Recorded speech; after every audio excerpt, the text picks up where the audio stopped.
What's up, guys? So today I wanted to do a lighting breakdown of a short film that I gaffed. It just released, this film we shot last year. It's called The Greatest Short Film Ever. It's a fun satirical comedy.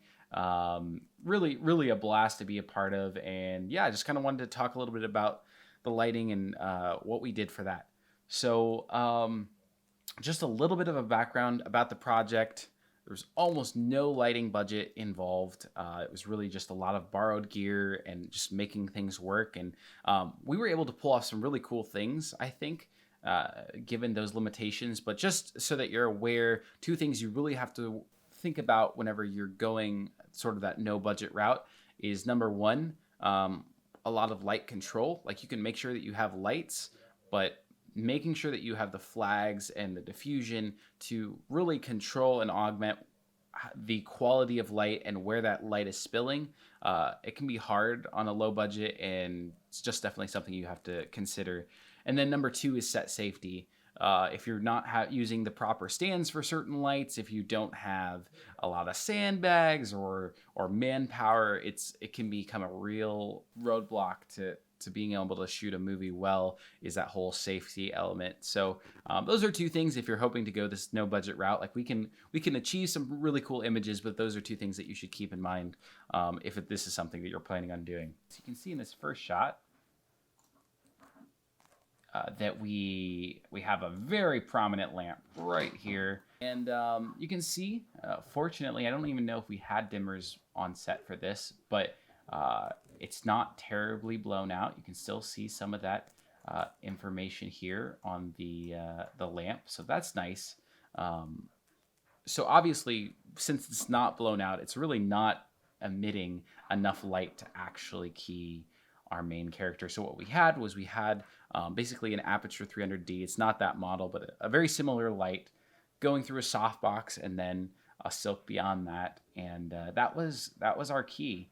And it worked really well. There's a really nice wrap effect that's going on here. I think it worked out pretty well. I'd say it's probably more or less equivalent to if you had a 4x frame of like 250 or something. That's kind of the vibe that I was getting from this. So pretty nice and soft, but not crazy soft. Okay, moving on. So what we did was we played her key as though it is still coming from our lamp in the other shot, but it is not in this frame. What we did though was we included a background practical, and so that's kind of just filling up our wall here, which creates some interest and kind of makes it believable that this room could be lit by practicals, by lamps. So this is the next shot here in this sequence, and it's probably one of my favorites from this bit. It just everything feels very controlled, and it feels like it goes light, dark, and it's kind of, there's a rhythm to the image, and I'll show you what I mean. So here we have a bit of light there. Here it gets dark, continues in dark here, and then her key is bright. Her hair then turns dark. Then we have brightness in the background here, and then it goes back to dark. So it's sort of this pattern where we're oscillating between the different luminance levels, and it just kind of creates a dynamic image to where you've got dark playing, you've got light playing, and that's why control is so important, so that everything isn't bright. Because if it's all well exposed, then there's nothing to focus on. So this is a fun little sequence. You can see the aspect ratio just changed. We're in this kind of storytelling mode where Winston's telling this story about how he met his wife. We have our light coming in here, our aperture knockoff coming in through a silk, popping in here.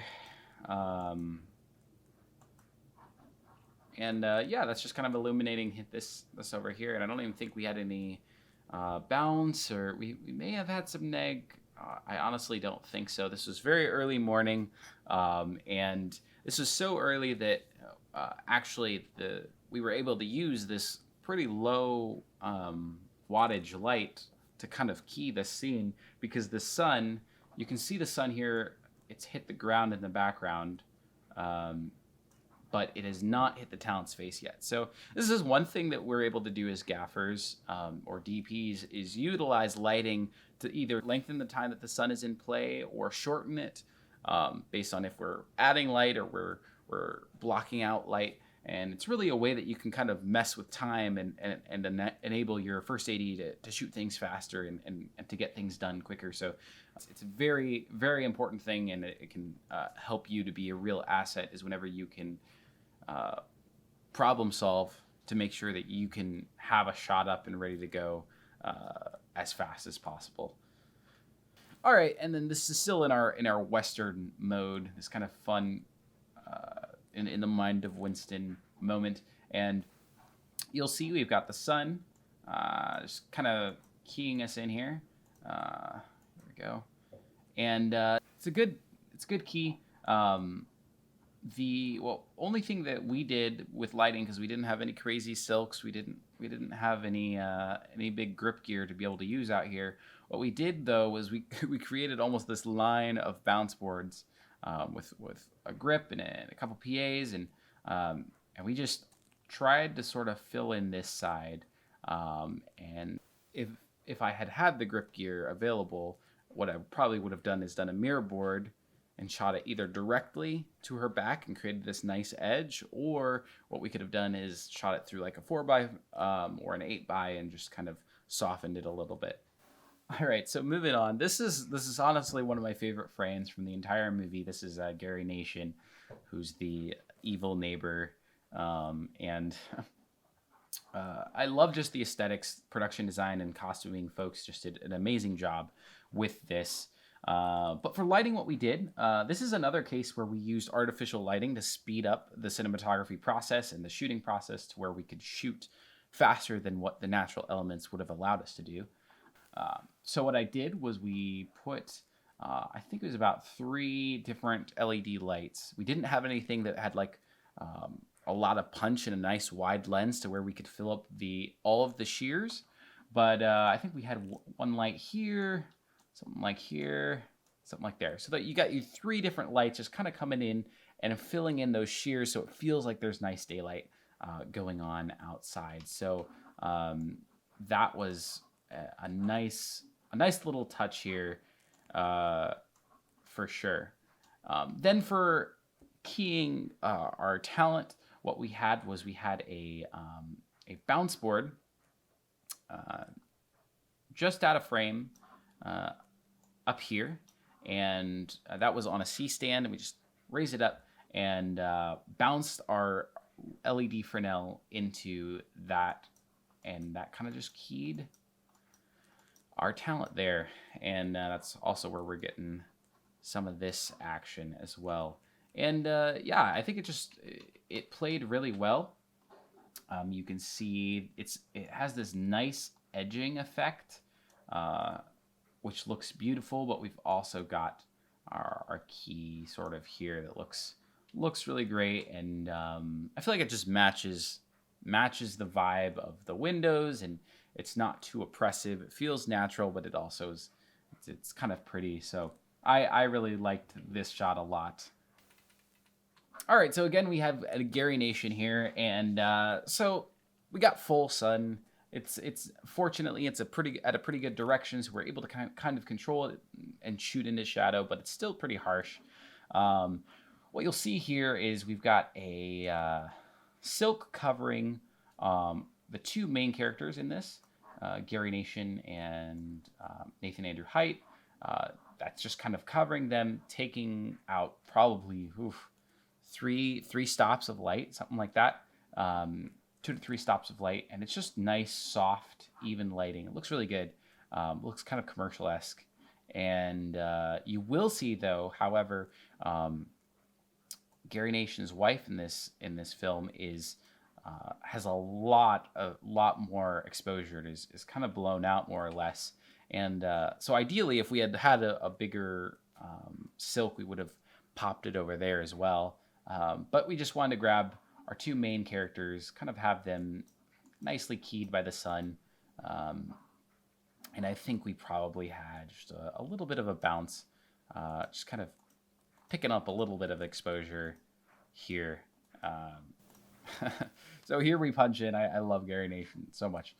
They did a fantastic job. So this feels like it's got to be like 100 mil or something, but really, really intense moment with Mr. Gary Nation. And it's just so soft. I love this, really picks up on the softness of the last shot. The roll off is just so nice and silky, and it's just very controlled. I think if we were to do anything, it would probably have been to kind of bring up the exposure a bit on his face somehow, whether that's in post or whether it should be done here. That's a question for sure. But if you look into his eyes right there, you can see, I think, a little bounce board. So we were playing with some bounce and stuff, but overall it's just the sun coming through the silk, and yeah, very soft and nice lighting there.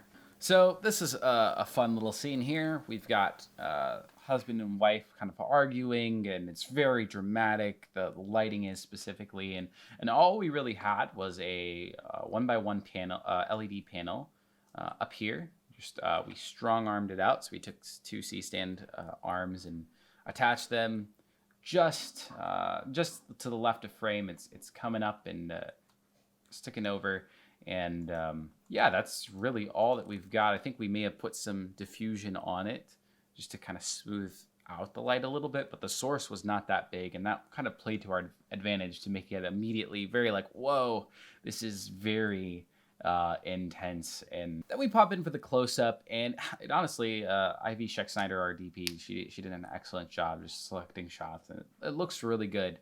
I don't think we changed the lighting, the overhead light really at all, so we still just have that very harsh key coming in here and hitting his forehead and kind of hitting right here. But what you will see, if you look carefully in his eyes there, you'll see a little something. And I think I can't remember, we either had a bounce card or it may even have just been the actor's scripts. And we just let that kind of pop up because the light coming down was so bright. That little bounce card or scripts or whatever just had enough lift to kind of give us the exposure that we needed under the eyes and sort of just around, generally exposing their face. So really, really excellent. All right, so we're kind of here in the climax of the film, and this is similar to actually what we saw before with Gary Nation, but this time we really just let the sun play really hard. So we got this great edge light, and then we've got the bounce kind of pushing in to key our subjects. So, yep, pretty simple setup, but this is where time of day becomes really critical. I wasn't involved with making the choices about time of day for this specific scene, but that's something that's really important for your DP to do, is make sure that they are selecting the right time of day for your scene so you can get the desired look that you're going for. And we can move on to the close-up of this. I think the edge light still looks great. Interesting little detail. I think the bounce here, we can clearly see the side of Winston's face, but the bounce is not really affecting Kane's his face. Just really, there's a couple stops difference there in exposure. So our eye is naturally going to be drawn to his Winston's ear, so it's like that's not really helpful. So I think in a perfect world, I would have tried to make sure that we were nailing our key focus here with the bounce instead of kind of exposing other things more. And an interesting thing you'll see here is everything's a lot more pink, and I think it's because the days we're just so close to sunset here with this shot. So our edge light doesn't look pink because whenever things are overexposed, they become more desaturated. So whenever we're bouncing the same light that's edging them, it looks like it's a different color temperature and it looks a little bit odd. So the edge light looks super clean, but our bounce just is losing that clean white look. So an interesting solution might have been to use some electric at this point and pop an HMI in there so that you're like you're getting a clean white light source instead of getting this sort of contaminated pink stuff, because the goal of this scene, I don't think, was really to make it super pink. This is one of the final shots of the film. It is a Winston just looking here. He's getting a phone call, and yeah, we're right at sunset. You can see this wonderful edge that the sun is giving our talent here, and there's really it's fascinating because everyone wants to shoot at golden hour and make it look pretty, and it really does look pretty. But one thing you'll notice is that the ambient exposure is so much less when the sun is going down. You're not getting the same skylight you were getting. You're not getting the same ambient bounce. So it becomes really important to make sure that you're lighting whenever you have golden hour, not just throwing it away and saying, oh, we're going to let nature run its course. So it wasn't perfect, but what we did was we had a bounce coming in here and exposing his face a little bit more instead of letting that just completely fall into shadow. You can see even right here, there's that little shadow being cast from his sleeve, I believe, and that's all of that's coming from our bounce. And it looked pretty good, looked great. It's definitely a battle, I think, when you're trying to do something that's supposed to feel hyper realistic. It's a battle to make sure that your bounce looks good.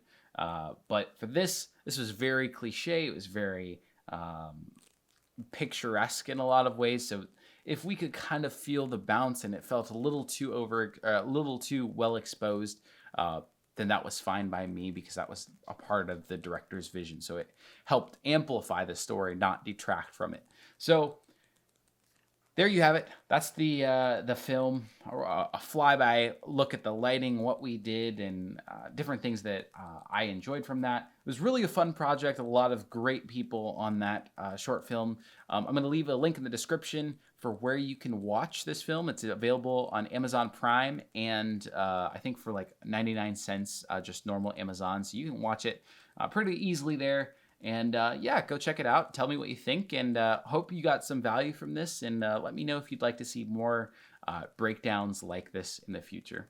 All right, catch you on the next one, guys. See ya.